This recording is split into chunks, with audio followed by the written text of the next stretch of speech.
15 अगस्त 1947 को जब भारत आजाद हुआ तो अवैध घुसपैठ देश की सबसे बड़ी चुनौती थी।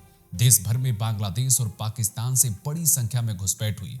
असम से लेकर बंगाल तक और बिहार से लेकर यूपी तक न सिर्फ भारत की डेमोग्राफी बदली बल्कि देश की सुरक्षा के लिए गंभीर सवाल खड़े हो गए।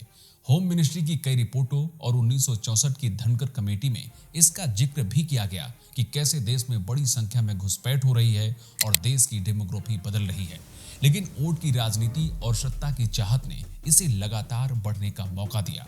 1947 से लेकर 2025 तक देश ने 78 साल का इतिहास देखा, जिसमें से 54 साल अकेले इस देश में कांग्रेस ने राज किया।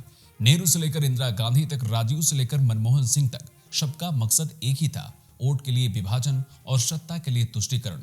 और इसी तुष्टीकरण की पॉलिटिक्स ने हिंदुस्तान में एक नई जमात को जन्म दिया, जिसका नाम था घुसपैठिया समाज, जो न सिर्फ देश के लिए नासूर बना बल्कि यही नासूर हिंदुओं की आबादी को धीरे धीरे निगलता रहा। हालात ऐसे हो गए कि कई जगहों पर या तो हिंदू पलायन कर गए या उन्हें ऐसा करने के लिए जबरन मजबूर किया गया। असम और पश्चिम बंगाल जैसे स्टेट आज इसी परेशानी को झेल रहे हैं, जहां बढ़ती घुसपैठ ने वहां की डेमोग्राफी बदल दी है। और अब जब पश्चिम बंगाल में इन्हीं घुसपैठियों की पहचान के लिए election commission special intensive revision drive चला रहा है, तो तुष्टीकरण की